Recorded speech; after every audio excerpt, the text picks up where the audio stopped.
किस पाप के कारण स्त्री समय से पहले ही विधवा हो जाती है? भगवान विष्णु और माँ लक्ष्मी क्षीर सागर में शेषनाग की सैया पर बैठे हुए थे। तब माता लक्ष्मी के मन में जिज्ञासा हुई और उन्होंने भगवान श्री विष्णु से प्रश्न किया, हे प्रभु, किस कारण से एक स्त्री समय से पहले विधवा होती है? ऐसा वह कौन सा पाप है जो एक पतिव्रता नारी को भी विधवा बना डालता है? क्या स्त्री के विधवा होने के संकेत पहले से मिलते हैं तथा स्त्री का वह कौन सा अंग है जिससे यह पता चलता है कि स्त्री विधवा होगी या नहीं? इस प्रकार से प्रश्न पूछने पर भगवान विष्णु कहते हैं, हे प्रिय, तुमने उचित ही प्रश्न किया है। यह सत्य है कि कुछ स्त्रियों के भाग्य में जल्दी विधवा होना लिखा हुआ होता है, चाहे वह पतिव्रता ही क्यों ना हो। किंतु एक पाप के कारण स्त्री विधवा बनती है और स्त्री के शरीर का एक अंग उसके विधवा होने का संकेत भी देता है।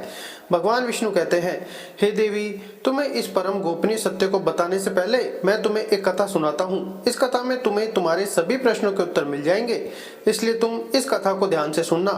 दोस्तों, भगवान विष्णु ने माता लक्ष्मी को एक अत्यंत सुंदर कथा सुनाई है। इस कथा के माध्यम से भगवान ने समस्त मानव जाति के कल्याण के लिए कई महत्वपूर्ण उपदेश दिए हैं, इसलिए आप इस कथा को पूरा जरूर सुने। इस कथा को आधा अधूरा सुनना पाप माना जाता है। तो चलिए कथा को शुरू करते हैं। उससे पहले यदि आप इस चैनल पर नए हैं तो चैनल को लाइक, शेयर और सब्सक्राइब करना ना भूलें और कमेंट बॉक्स में जय श्री हरि विष्णु जरूर लिखें। तो चलिए इस महान कथा की ओर अग्रसर होते हैं। दोस्तों, एक समय की बात है, मध्य देश में एक अत्यंत धनवान सेठ रहा करता था। उसका एक पुत्र और 3 पुत्रियां थी। उसकी तीनों पुत्रियों का विवाह अच्छे और धनवान घराने में हो गया था, किंतु सेठ की एक पुत्री को दुर्भाग्य का सामना करना पड़ा। उसकी एक पुत्री विवाह के कुछ ही वर्षों के बाद विधवा हो गई और अत्यंत दुख में जीवन बिताने लगी। उस विधवा स्त्री का नाम था शकुंतला। शकुंतला अत्यंत सुंदर, गुणवान और पतिव्रता नारी थी, किंतु उसके भाग्य में जो अशुभ लिखा हुआ था वही उसके साथ घटित हो गया। शकुंतला के पति ने विवाह के समय केवल शकुंतला का सुंदर रूप और उसके पिता की धन संपत्ति देखी थी, जिस कारण से उसे भी जल्दी ही शरीर का त्याग करना पड़ा। बचपन से ही शकुंतला के शरीर के अंगों पर उसके विधवा होने के लक्षण दिखाई दे रहे थे, लेकिन किसी ने उस पर ध्यान नहीं दिया था। कन्या के पिछले जन्म के कर्मों के कारण उसे इस जन्म में विधवा होना पड़ा था। भगवान विष्णु कहते हैं, हे देवी, अब मैं तुम्हें शकुंतला के पूर्व जन्म की कहानी सुनाता हूँ, उसे तुम ध्यान से सुनो। शकुंतला का पिछले जन्म में एक ब्राह्मण के घर पर जन्म हुआ था। उसका नाम था मायावती। वह ब्राह्मण राजा को अत्यंत प्रिय था, जिस कारण से ब्राह्मण का घर धन धान्य से भरा हुआ था। उसके पास बहुत सारी धन संपत्ति थी, जिससे ब्राह्मण बहुत ही उन्मत्त और गर्विष्ठ बन गया था। वह ब्राह्मण अपनी पुत्री मायावती से बहुत प्रेम करता था, क्योंकि वह उसकी इकलौती पुत्री थी। मायावती बहुत ही सुंदर थी और पिता के लाड़ प्यार से वह भी बिगड़ चुकी थी। उसके पिता उसकी हर इच्छा को पूर्ण करते थे, उसे कभी किसी चीज की कमी नहीं पड़ने दी। मायावती ने अपने जीवन में कभी दुख नहीं देखा था और उसे अपनी सुंदरता पर भी अत्यधिक घमंड था।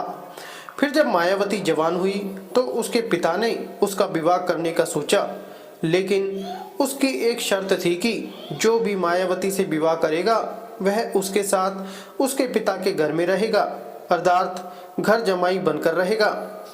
ब्राह्मण ने अपने सभी रिश्तेदारों को यह बात बता दी और चारों तरफ यह बात फैल गई।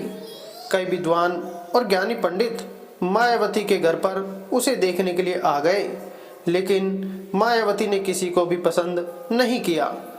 मायावती ने कई विद्वान ब्राह्मणों को अपमानित करके घर से बाहर निकाल दिया।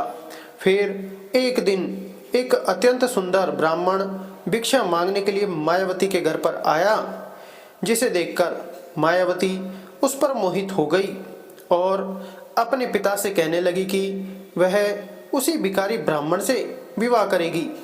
यह सुनकर मायावती के पिता ने भी स्वीकृति दे दी और उस भिक्षुक ब्राह्मण को मायावती से विवाह करने के लिए पूछा, तो उस भिक्षुक ब्राह्मण ने भी हाँ कर दिया और फिर मायावती और उस ब्राह्मण का विवाह संपन्न हुआ। मायावती विवाह के समय बहुत प्रसन्न थी। उसे उसका मनपसंद जोड़ीदार मिल चुका था। विवाह के बाद कुछ दिनों तक मायावती अपने पति के साथ बड़े प्रेम से रहने लगी और उसकी सेवा करने लगी। लेकिन कुछ ही दिन बीतने के बाद मायावती ने अपना असली रंग दिखाना शुरू कर दिया। मायावती अपने पति को नौकर की तरह समझने लगी। उसकी आज्ञा का पालन करने की जगह पर उसे ही आज्ञा देने लगी। मायावती अपने पति को भी उसके नाम से बुलाने लगी। खुद अपने पति के पैर दबाना छोड़कर अपने पति से ही खुद के पैर दबाने लगी। मायावती स्वेच्छाचारी थी। वह पति को बिना बताए ही घर से बाहर चली जाती। कभी पति की कोई बात नहीं मानती थी। पति से पहले ही भोजन करती थी। किसी भी धार्मिक कार्य में पति के साथ नहीं बैठती थी और अकेले ही मौज करती थी। अपनी पत्नी के ऐसे व्यवहार को देखकर मायावती का पति बहुत दुखी रहने लगा। उसने मायावती को बहुत समझाने की कोशिश की, लेकिन वह कभी नहीं मानी। मायावती अपनी ही मनमानी करती रहती थी।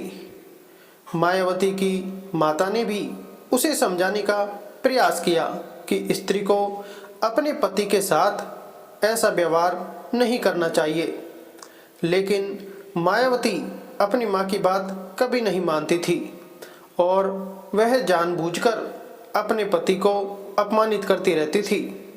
दिन रात पति की बुराई करना, उसे अपशब्द कहना, उसे नाम लेकर बुलाना आदि प्रकार के निंदनीय कार्य वह रोज करती थी। मायावती का पति भी उससे बहुत परेशान हो गया था। फिर एक दिन उसने बहुत विचार किया और मायावती को छोड़कर जाने का निश्चय किया। मायावती का पति बिना किसी को बताए ही अपने घर को छोड़कर चला गया। उसने मायावती का त्याग कर दिया और वन में जाकर तपस्या करने लगा, क्योंकि शास्त्र यही कहते हैं कि बुद्धिमान मनुष्य को दुष्ट और स्वेच्छाचारिणी पत्नी का त्याग कर देना चाहिए, अन्यथा वह भी उसके पाप का भागीदार बनता है। मायावती का पति वन में जाकर तपस्या करने लगा। मायावती ने भी अपने पति को खोजने की कोशिश नहीं की और बड़े मौज से अपने ही घर में रहने लगी। मायावती की माता ने उसे बहुत समझाया कि वह अपने पति से विनती करके उसे वापस घर पर लेकर आए, लेकिन मायावती कहती, जाने दो माँ, वैसे भी मेरा भिखमंगा पति किसी काम का नहीं है। उससे विवाह करके मैंने उस पर उपकार ही किया था, लेकिन वह मूर्ख मुझे ही छोड़कर चला गया है। ऐसे मूर्ख पति के साथ रहने से अच्छा है मैं अकेली ही रह लूं। मैं इतनी सुंदर हूं कि कोई भी पुरुष मुझसे विवाह कर लेगा। मायावती की ऐसी बात सुनकर उसकी माँ भी दुखी रहने लगी। उधर मायावती का पति ध्यान मग्न होकर तपस्या करने लगा और सांसारिक बंधनों से मुक्त होकर ईश्वर की भक्ति में लगा रहा। फिर कुछ दिनों बाद मायावती के पिता के साथ अशुभ घटना घटी। उसे राजमहल में चोरी करते हुए सिपाही ने पकड़ लिया और राजा को इसकी खबर दी। राजा उस पर बहुत क्रोधित हुए और उसका सारा धन संपत्ति छीनकर उसे कारागृह में डाल दिया। सब कुछ छिन जाने के कारण मायावती बहुत गरीब हो गई। उसकी माँ और मायावती अब दूसरों के घर पर काम करने के लिए जाने लगे। मायावती के पिता तो कारागृह में बंद थे, तो उसे और उसकी माँ को सारा काम करना पड़ रहा था। तब मायावती को अकेलापन सताने लगा। घर में कोई पुरुष नहीं था, इसलिए उनकी रक्षा के लिए भी कोई नहीं था। अब मायावती को अपने पति की याद आने लगी, लेकिन मायावती का पति तो वन में सन्यासी बनकर बैठा था। फिर मायावती अपने पति को ढूंढने के लिए वन में चली गई, लेकिन उसे उसका पति कहीं पर भी नहीं मिला। वह वन में हर तरफ घूमने लगी, लेकिन उसे उसका पति नहीं मिला। फिर वह एक जगह पर विश्राम करने बैठी तो अचानक उस स्थान पर एक शेर आ गया और उसने मायावती पर हमला कर दिया और उसी क्षण मायावती के प्राण चले गए। मृत्यु के बाद दो यमदूत मायावती को घसीटते हुए यमलोक ले गए। यमलोक में जब मायावती यमराज के सामने जा पहुंचे तो यमराज ने उसके पाप और पुण्य का मूल्यांकन किया। यमराज कहने लगे, यह तो अत्यंत पापी स्त्री है, इसने कभी अपने पति का सम्मान नहीं किया। इसने बार बार केवल अपने पति का अपमान ही किया है। यह उसका नाम लेकर बुलाती थी और अपने पति के साथ नौकर की तरह व्यवहार करती थी। ऐसी दुष्ट स्त्री को तो नरक में भेजना चाहिए। फिर मायावती नरक में चली गई। अनेक वर्षों तक नरक में सजा भुगतने के बाद मायावती को अपने पूर्व जन्म के कर्मों का प्रायश्चित करने के लिए फिर से मनुष्य जन्म प्राप्त हुआ। जो पाप मायावती ने किए थे उसी पाप के कारण मायावती के शरीर पर विधवा होने के लक्षण प्रकट हुए थे। भगवान विष्णु कहते हैं, हे देवी, अब मैं तुम्हें उन चिन्हों के बारे में बताता हूँ जिस स्त्री के अंग पर ऐसे चिन्ह प्रकट होते हैं वह स्त्री समय से पहले विधवा होती है। भगवान विष्णु कहते हैं, हे देवी, मध्यमायाम तु दीर्घायाम भार्या हानि विनिर्देशते अनामिका हस्वा देवस्य तत्वेदा परादारगम विधवा विपुलेन स्यात् समर्पाणी शुभा नारी प्रतुपानी सुदुर्भगा। इस श्लोक में भगवान विष्णु ने विधवा स्त्री के लक्षण बताए हैं।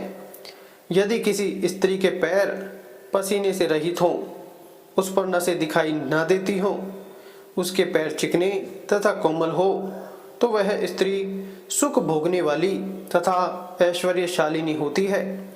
यदि स्त्री के पैर का अंगूठा लंबा हो तो वह स्त्री पतिव्रता एवं ऐश्वर्यशालिनी होती है। यदि स्त्री के पैर के अंगूठे पर नसें दिखाई देती हों तो वह दुर्भाग्य से युक्त व्यभिचारिणी होती है। बहुत छोटे अंगूठे वाली स्त्री क्लेश करने वाली और दुख भोगने वाली होती है। अंगूठा यदि छप हो तो वह स्त्री गर्भधारण क्षमता में दुर्बल होती है। यदि किसी स्त्री के पैर की तर्जनी उंगली अंगूठे से भी बड़ी हो तो वह स्वच्छंद कामचारिणी अतः अनेक पुरुषों से संबंध बनाने वाली होती है। यदि किसी स्त्री के पैर की उंगलियां परस्पर मिली हुई हो, एक दूसरे के नजदीक हो, उंगलियां गोल एवं सीधी हो और नाखून पतले एवं छोटे हो तो वह ऐश्वर्यशालिनी होती है और ससुराल में सुख भोग है। अब मैं विधवा स्त्री के पैर के लक्षण बताता हूँ। यदि किसी स्त्री के पैर का अंगूठा बहुत बड़ा हो और आगे से गोल हो, उसके नाखून टेढ़े मेढ़े हो, अंगूठे पर नसें दिखाई देती हों तो उस स्त्री के विधवा होने के योग बनते हैं। यदि स्त्रियों की एड़ियां बहुत बड़ी हो तो वह मृत्यु पर्यंत दुख भोगने वाली होती हैं और यदि स्त्री के पैर मांस रहित हो तो ससुराल के भाग्य को नष्ट कर देती हैं। यदि किसी स्त्री के पैर की अनामिका उंगली बाकी उंगलियों की तुलना में बहुत छोटी हो तो वह कलह करने वाली और घर के वातावरण को असहनीय बना देने वाली होती हैं। यदि किसी स्त्री के पैर की मध्यमा उंगली अर्थात बीच की उंगली ज़्यादा लंबी हो तो वह विवाह के लिए अयोग्य होती हैं। जो स्त्री चलते समय पैर पटकते हुए चलती हो और धम धम आवाज करती हो तो वह अपने पति का विनाश करने वाली होती है। भगवान विष्णु कहते हैं, हे देवी, इन्हीं लक्षणों के कारण शकुंतला समय से पहले विधवा हुई थी। पिछले जन्म के कर्मों के कारण ही स्त्री के विधवा होने के योग बनते हैं। जो स्त्री अपने पति का अपमान करती है, उसका नाम लेकर बुलाती हैं तथा उसके भोजन करने से पहले ही भोजन करती हैं, तो वह स्त्री निश्चित ही समय से पहले विधवा होती है। एक पतिव्रता स्त्री कभी पति का अपमान नहीं करती, कभी उसे नाम लेकर नहीं बुलाती और सदैव पति से एकनिष्ठ रहकर उसकी इच्छा के अनुसार चलती है। उस स्त्री की कभी दुर्गति नहीं होती और वह मृत्यु के पश्चात मेरे लोक को प्राप्त करती है। तो दोस्तों, इस प्रकार से भगवान विष्णु ने माँ लक्ष्मी को अत्यंत महत्वपूर्ण कथा सुनाई है।